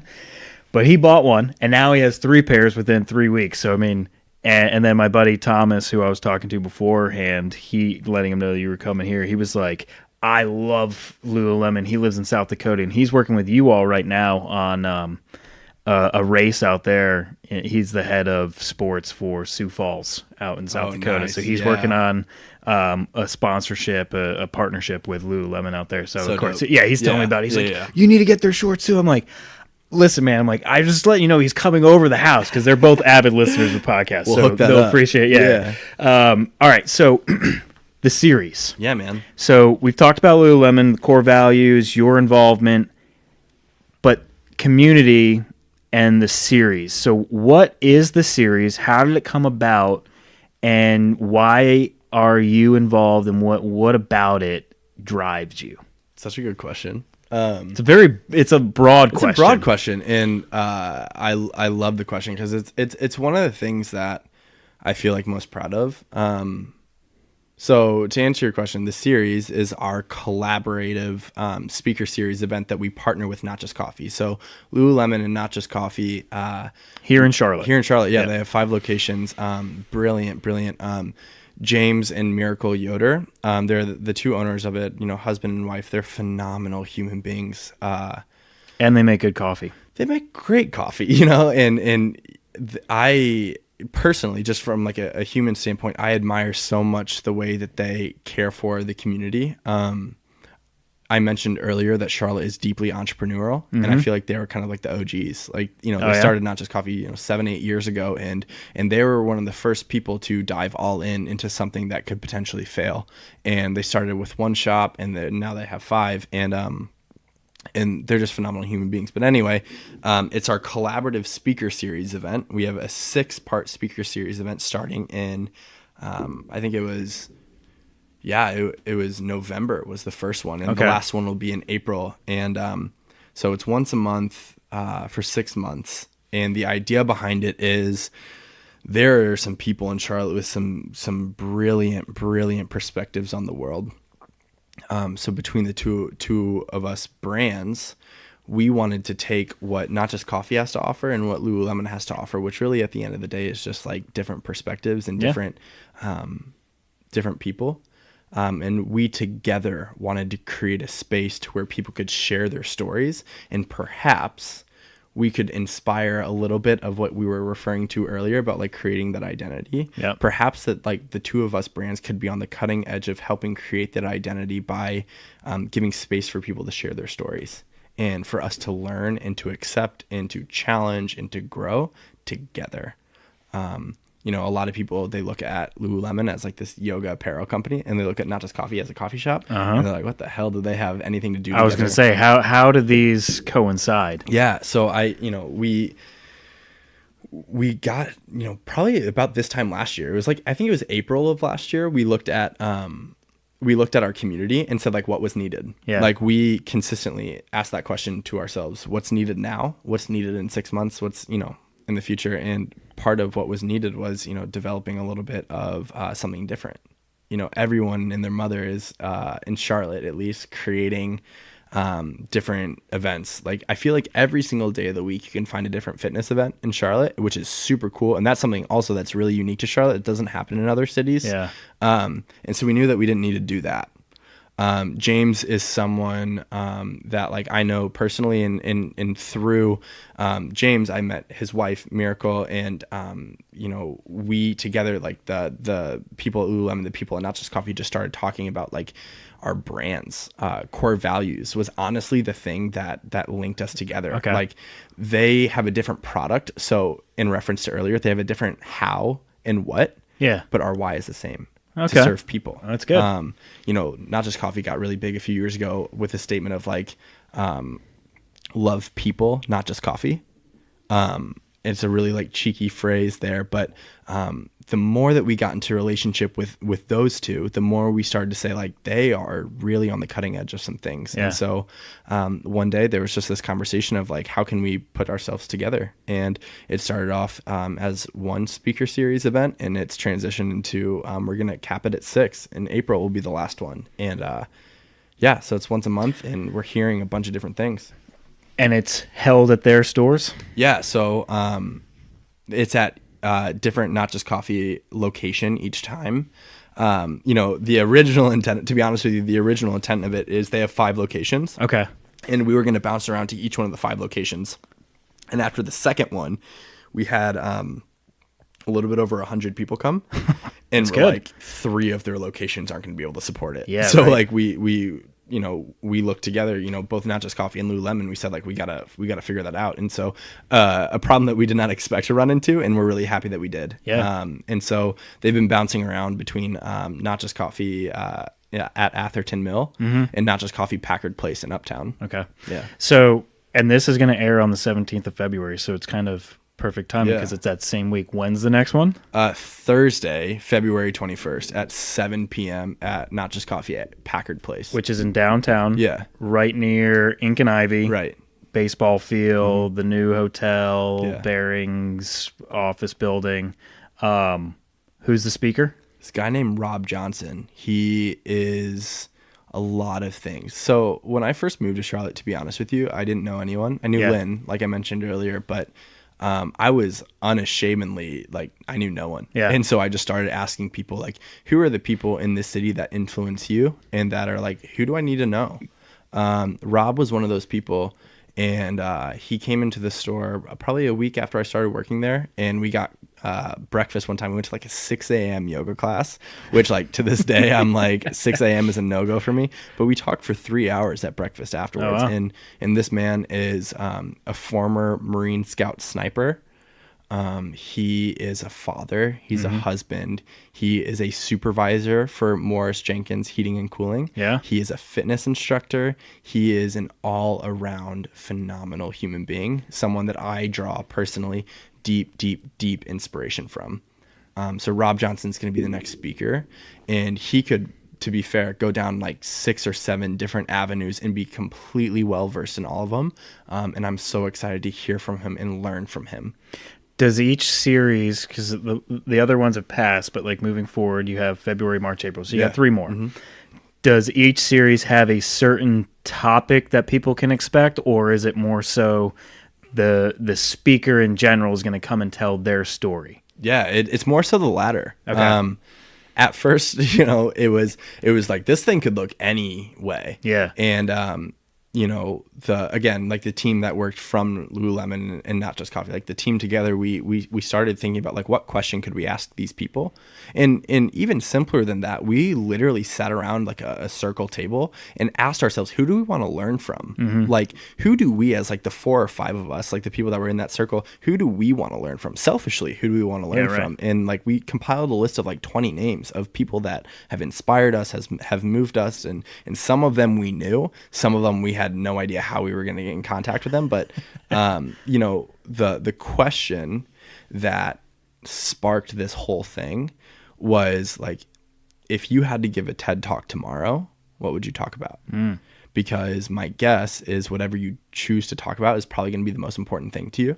It should be. It should be something you're passionate about. Yeah. Right? And some people would like hide behind like what they do. Like I would teach you about like, what I do at Lululemon, and like, while I could like definitely give a TED Talk on that, like the thing that like I would speak about is like love and grace. Those are like my 2 core values, and like everything that I do is out of that. And that's what I would talk about. And it would go into probably about like how I came to that and like how that like impacts my life today. Yeah. And then like James Yoder, like he talked about something different, and a gal named Riley, she talked about something different. And like, we were like, that's just a hell of a question. Yeah. Like that's just a question. And we took that at Lululemon, we took that question and brought it to our team, and to hear the types of answers that people were saying were like answers that I had no idea that people were even interested in. It was like everything from like human trafficking to like loving yourself and body image. And it was like, why are we not in this conversation like now? Yeah. James did the same thing at his, at Not Just Coffee. And so each speaker speaks about what they want to speak about. Do you see the demographic change for each one? And that's what's so interesting. It's, the first one that we had was a guy named Garrett. He owns Huga Co-working Space. Okay. So many of the people that that came for him were people that attended Huga that know Garrett, but wanted to hear what Garrett would say. The second one that we had was a gal named Elle. She's the head of staff development and culture at Not Just Coffee. And so many people that came wanted to hear Elle because they've seen her behind the bar and creating all this stuff, and they wanted to support her. The third one that we had was a gal named Rebecca Henderson. She's a copywriter here in Charlotte, but she's done everything from like stand-up comedy to curating a bunch of art displays in the city of Charlotte. And there were so many people that just wanted to come and support her. Yeah. And the overwhelming amount of people that come to each one, that's their first experience of Lululemon. They haven't stepped foot in our store. Yeah. And for me, like I said earlier, we're more than a clothing brand. And so if the very first experience that they have with our brand is to see that like Lululemon and Not Just Coffee created a space where people could just like authentically be themselves, that's a win. Yeah, right. They may or may not come into our store, but they have created that like brand resonance that says like, oh, that's Lululemon. They did that one thing that one time where they gave that person the platform to speak about like themselves. Yeah. And that's really cool. How do people find it? So we've been exploring that. We've done everything from physical invites to like having like brochures and stuff like at the different Not Just Coffee spaces. But the Lululemon Charlotte Facebook page is where we like advertise everything, as well as if people from Not Just Coffee or Lululemon. Like a lot of the times we'll like go on Instagram and we'll make posts about that. We have like a hashtag, which is just series CLT, where you can like kind of like see what's going on with that. And that's like how people find it. It's a free event and people can come. We have complimentary food and drink and all of that stuff. And it's just it's a great night. It's like on a Thursday night towards the end of the month. It's pretty fun. And do you know who the following 2 speakers are going to be? We have some ideas. Okay. Right, cool. and it's not quite at the space where we're releasing that yet. Yeah, no, you don't need to. But yeah. All right, cool. All right, so I want to make sure we talk about it because if we mentioned it earlier on where people can find you on Instagram, if they're going to get on Instagram, they're going to look at your profile and they're going to see a bunch of pictures that have dates on them. And, yeah, dude. And so let's talk about photography. Let's do it. How did you get in photography? What is it about it? What about it inspires you or keeps you wanting to do it? Yeah. I got into photography in a really weird way. I grew up and my dad had been taking photos since he was in like high school. Okay. He was on like, like literal, like back then it was like film photos.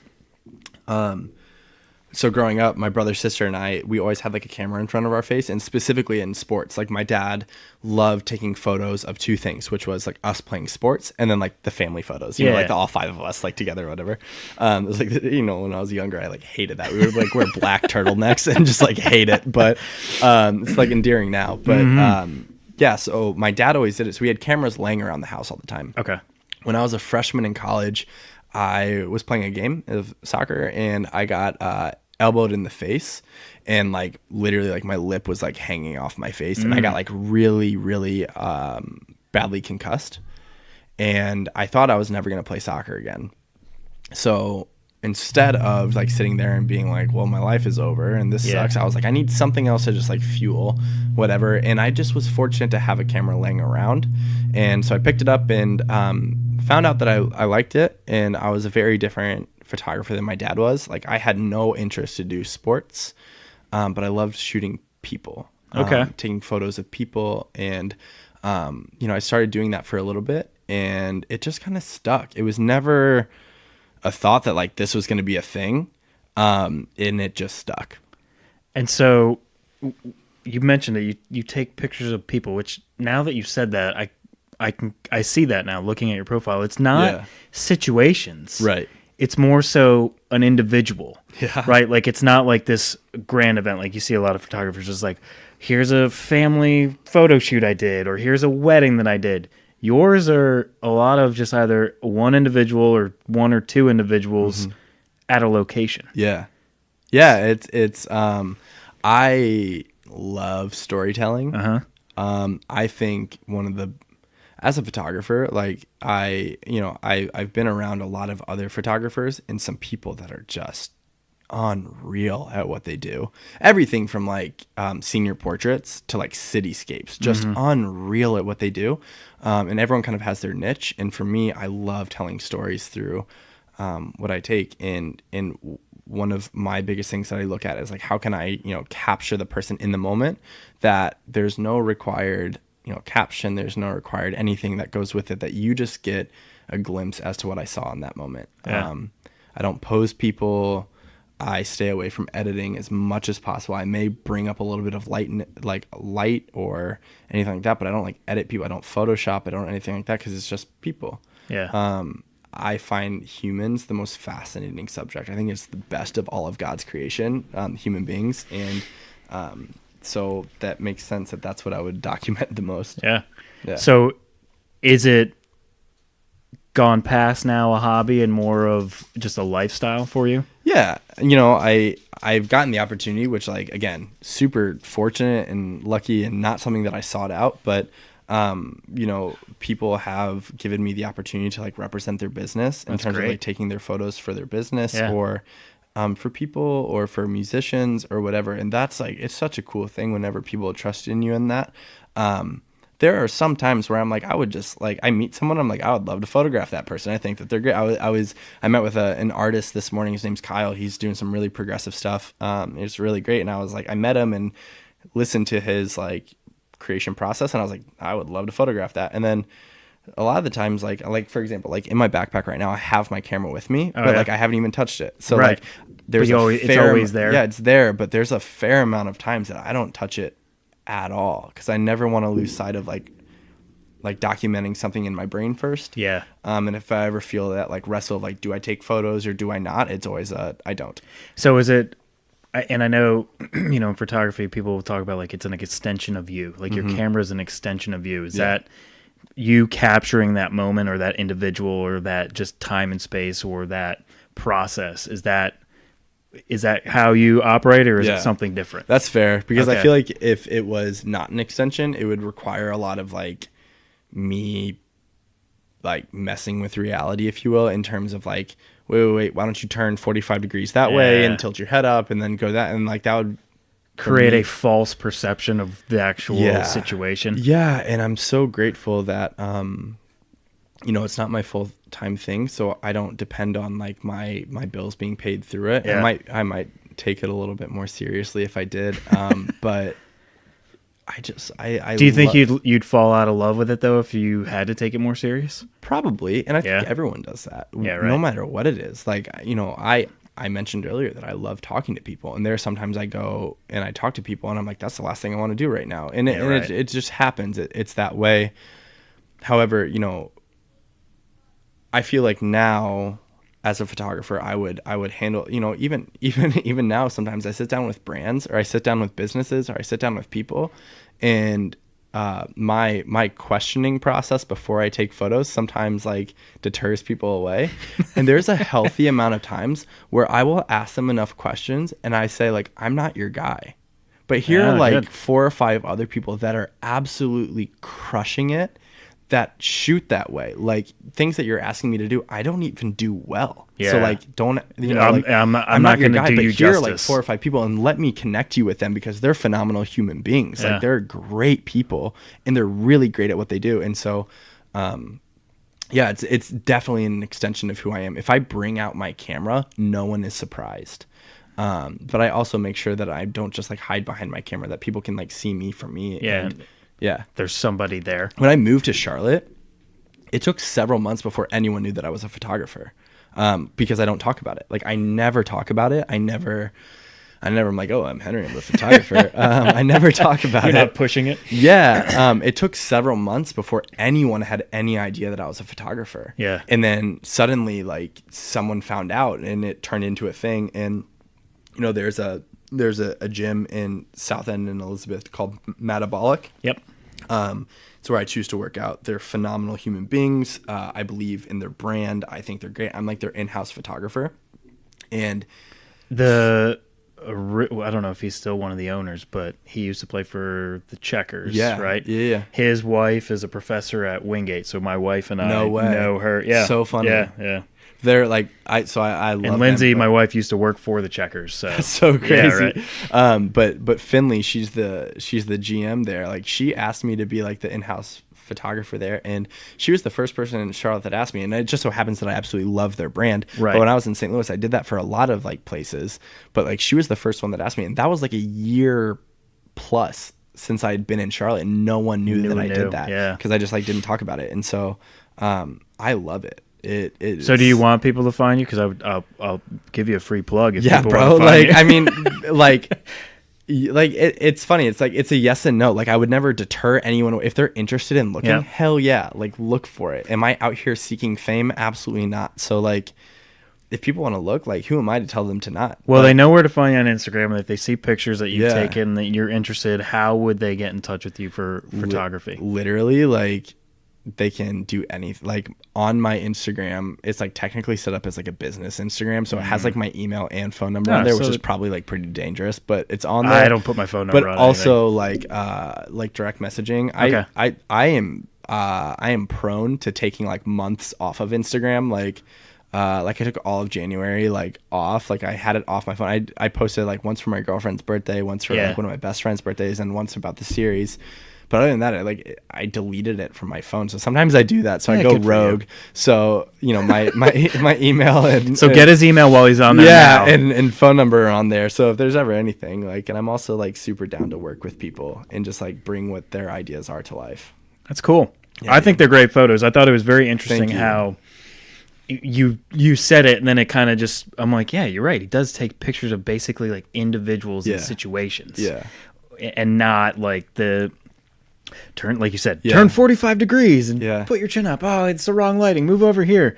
You're Yeah. capturing like as best as you can in photography, real life. Yeah. A situation. Well, and then it's funny too, because like I was even last night, my roommate is the videographer for the Panthers. He is unreal at what he does. Yeah. Like, I mean, before I was his roommate, I was a fan of his. Like, I saw the things that he created, and it was just amazing. And he has a buddy in town from Utah, and he does a bunch of stuff in media as well. He's brilliant. And both of those guys were phenomenal. They're great human beings. But last night we were like out shooting, and there was a moment of a little bit of like, yo, I can't hang with these people. Like, I can't, like, they're saying, like, they were saying words that I didn't understand, because both of them, like, that's their world. Industry lingo. Yeah. Yeah. And I was like, tight. But again, to reference earlier, instead of like bucking up and feeling insecure, I was like, what can I learn from these guys? Yeah. And I had no shame in saying like, hey, what the hell are you talking about? And like, I asked them like, can you explain that a different way? Because you guys definitely understand it and I don't. And so it's a constant space of learning. And even though I've been taking photos for like 5 years now, it's like I learn something new every day, and my style like has become way more consistent. But like there are things that I love more and more, or I dislike more and more every day. So it's definitely pushed me in that like security, insecurity space, in developing just like who I am as a human being, and knowing that I'm not, the conversation that I got into with that artist earlier, we talked about external validation. And as creatives, sometimes that view of internal versus external validation is so hard, because if you're a full-time creative, the external validation gives you money and gives you food on the table. And if people don't like what you're doing, you literally don't survive. So all of the like really cute statements of like, doesn't matter what people think of it. Like when you're a full-time creative, that does matter. Yeah, right. So like, I love getting into the conversation with creatives. I like long-term, I feel like my job, like whatever I do, I'll be working with creatives a lot, but I have those conversations of like, how do you seek validation?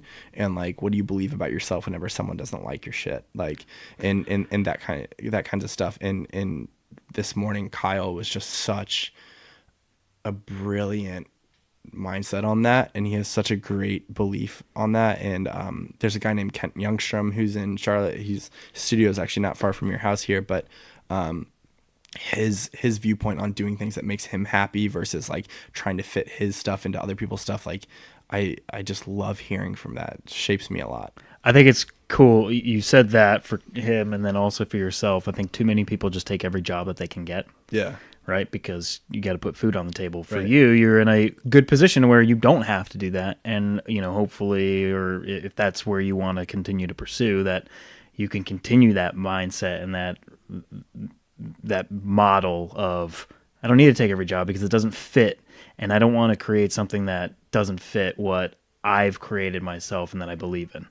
I think that's cool. Yeah. Not a lot of people have that. Yeah. I'm going to tell you, and I think that's good, especially from a creative perspective, because again, from outside looking in, and even from me, from a podcast perspective, I could create a podcast that mirrors very popular podcasts. It's very easy to do that. You listen to a lot of podcasts, and you can figure out ways to manipulate your interviews, ways to try and drive people certain ways, structure, all of that. Yeah.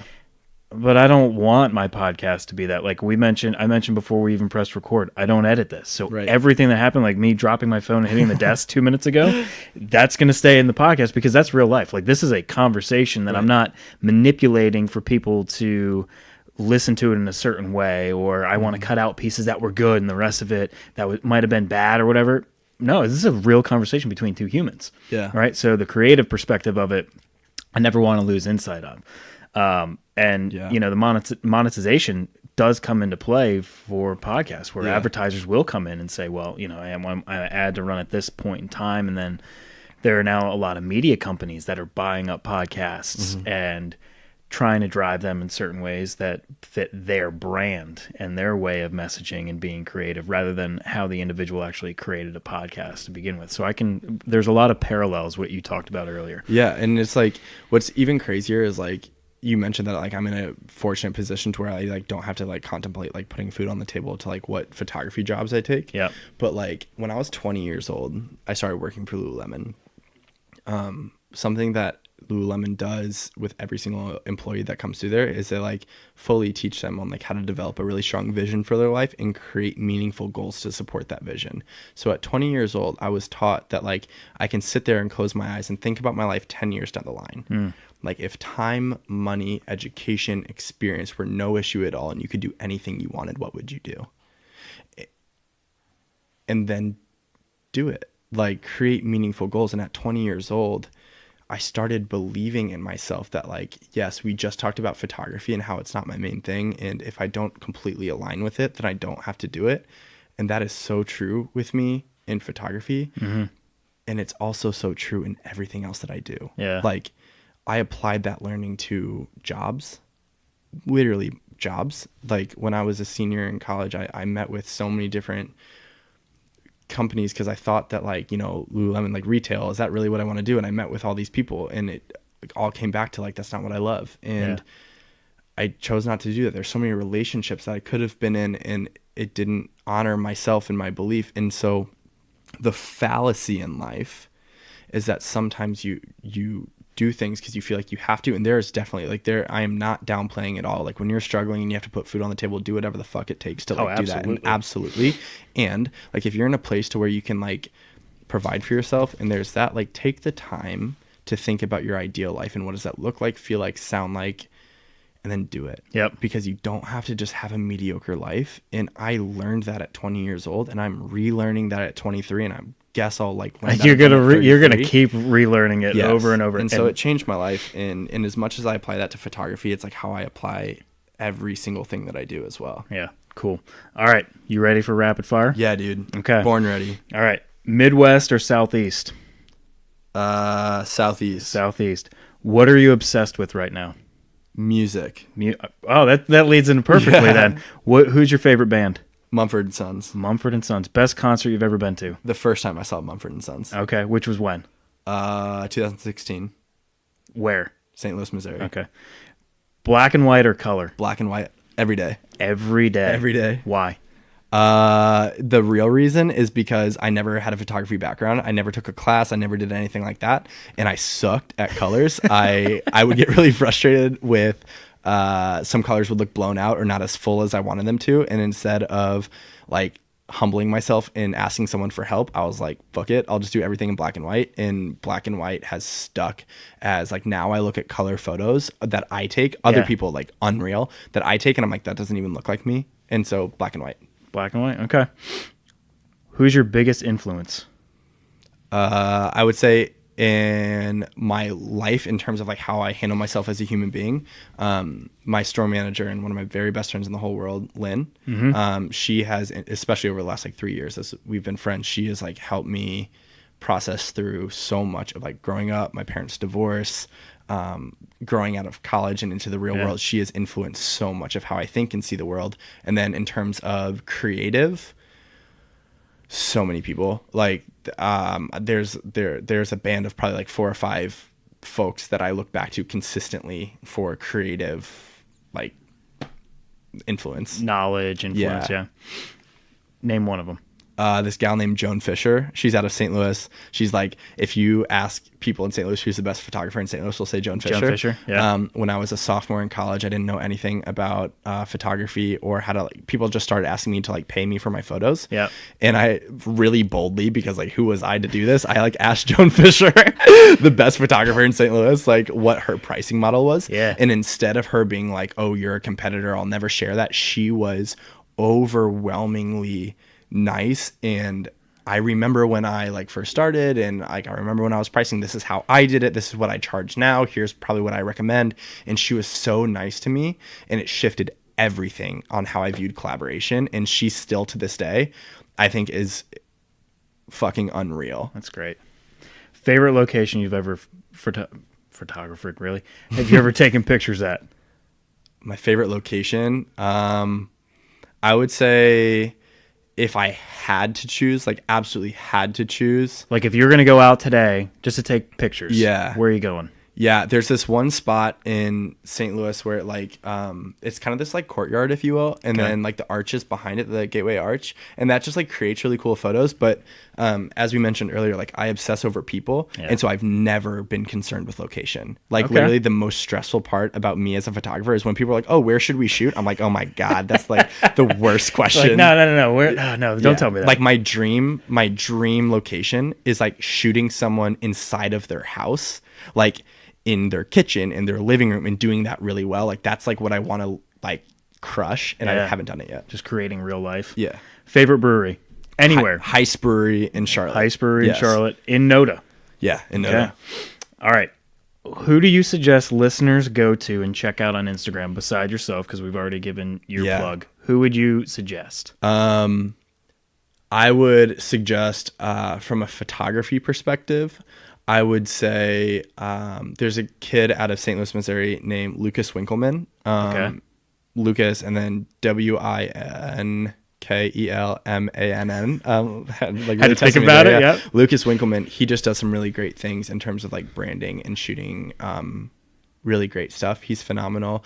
And then in terms of just all around like content, there's a kid out of Charlotte named Roman Perryman. His Instagram name is Roman the Empire, excuse me. He has a podcast, and he's just an all around like community person, and a lot of inspiration from him. That's what I'll side with right now. Lucas and Roman. Cool. Yeah. All right. We'll wrap it up. Do you have any questions for me? Anything we didn't cover? The only thing that I would love to hear, not the only thing, I could ask a lot of questions. Yeah, that's like fine. But the one question I'll ask you is, in this project, you said it's like 26 episodes. Like, what would you say is like the biggest thing you've learned about yourself throughout this process? That I actually am more willing to talk about my life than I think I ever have been. So at work, not so much with my friends because they get exposure to our life, but not a lot of people get the invitation to walk through my front door and actually see. Like a lot of times it's, and you were a witness to this, is I'll just tell people my house is a circus. It's crazy. Yeah. And I just leave it at that. And I'm very willing to now sit in front of this microphone and basically become very vulnerable about what actually is going on inside of these walls and behind these doors. And not in a, to expose my family for any way, but just for the fact of, I think it's important for people that have a 9-to-5, have kids, are parents, or married, and this speaks to the ones that I do individually. When I have guests come and sit down with me, it's a different type of vulnerability. But when I speak and sit and talk solo podcasts, like the one that I put out today, February 10th, it was me talking about a couple things going on. It is creating this vulnerability and just opening myself up that I don't really put out there to my coworkers or anything like that. So it gives people this insight. And it's taught me a lot that and I mentioned it earlier, it's very freeing when you don't really care about what other people think. The hardest thing for me to do when I started this thing was to press record. Yeah. You know how hard it is to press record? No one's listening. I could have pressed record. This thing is not connected to anything until I actually upload it off of the SD card and put it on my host site and all this stuff. The hardest thing was to press record and actually have an open conversation. Right? Yeah. I think that's been one thing that's one of the biggest things I've learned. The other thing I've learned is when I have someone sitting across the table from me, I truly am very interested in other people. And I think a lot of times people can be very self-centered and they put a microphone in front of them and they want their voice to be heard. I am more than content of just sitting back. I have to interject at times I want to make sure everyone knows I'm listening, so I have to interject, but I am perfectly content with just pressing record and having a 2-hour conversation to where I talk for 5 minutes. Right. Because we mentioned it before we started recording. I truly am interested in people's stories, and so many people think that their lives aren't interesting, and that there are plenty of people out there that can relate to what you or another guest have come on and talked about that they themselves don't think is impactful and truly is impactful. Yeah. And I've learned that about myself. And I started this in October. 4 or 5 months ago, I would have never sat here and be like, yeah, I can interview people. And I finish a lot of these episodes and everyone's like, that was great. Thank you so much. And I'm like, I didn't do anything. Said a few words and asked a few right. questions, I said a few words, but you've mentioned a few times too, like today you're like, wow, that was a great question. I'm like, okay, I'll pat myself on the back for that one. I didn't think that was a great question. It was just more of like, I'm just trying to figure out, more about you as an individual. And we talked about too, like my best friend's been on this a few times and I've learned about him that I probably would have never learned about because I'm actually having a conversation with him rather than just sitting and watching a game. Right. Or the kids are coming over and we're having a couple beers and not getting into an in-depth conversation. Yeah. It's a long answer, but I love that. Yeah. It's huge. I think we wrap ourselves in a lot of like things to do, and not all the time do we give ourselves permission to ask like, what are we learning through the process? So I love hearing that, like, you're like, my interpretation of what you said is like, you are like learning things about yourself and pleasantly surprising yourself. Yeah. That's like what you're doing. And I hope that evokes some sort of like pride within you of like being proud of your accomplishment. It certainly helps me stay motivated to do this because there was a couple weeks ago where I kind of so quickly lost the excitement of it. And it was, man, I'm chasing down people to try and get on here. I was doing 2 podcasts a week. I'm like, that's a lot of time, especially I'm a dad. I got a full-time job. I got these 2 kids running around. I get used, the crazy dog's been running around in and out of here. I'm married. I got all these things. And it's like, I'm putting a lot of effort into this that there's no return on it outside of just me wanting to be creative, right? Like there's no money coming in the door for me, which is fine. There was never any intent of starting this to get money. Right. So it was like, man, I'm kind of just burning out already. And I'm only 3 months in. I'm like, what do I need to do? Cut it back to once a week and then interacting with people that were willing to interact back with me. Like, so you and I, it was a direct message. You got back to me. And then it took us a while because of schedules and you were very flexible and everything. And it was easy, right? Right. So I'm not out there trying to pursue because I need to fill a time slot next week. I can easily sit here behind it myself and just fill the time slot. So yeah, I've been, it's been that part now the last couple of weeks of falling back in love with it and knowing that it's okay if you don't have a guest every week. You can talk. I hear my kids screaming.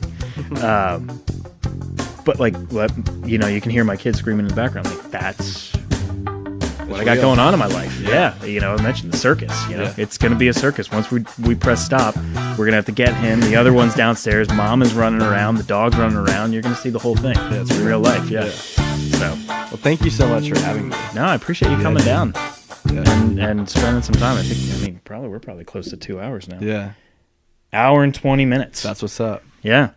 But it's I tell every guest that comes on, and I'll tell you and anybody else that comes on, I never will cut a conversation short. For sure. If people want to listen to this whole thing, they're going to listen to the whole thing. And the reason why I don't want to cut it short is because I'm having a conversation with somebody that I'm truly interested in. Yeah. If it lasts 30 minutes, that's what it is. If it lasts 2 hours, great. If it goes beyond 2 hours, then I'm going to be like, let's bring you back. Yeah. Dial that shit in. Because now we're going to have to, take some bathroom breaks. Right. We need to chill out. But no, hour and 20 minutes and it flew by. Yeah, man. I think you have a great story, and I think there's a lot of upside for you, Henry. And I can tell you that from somebody that, I'm not going to act older and wiser than you, but I am older. I don't know if I'm wiser. Probably wiser. But I am older, and I do see in the 2 hours that we've known each other, you have a lot of potential to do a lot of great things. And I think that's fantastic, not only for yourself, but for the city, for the brand, for anybody that you come in contact with.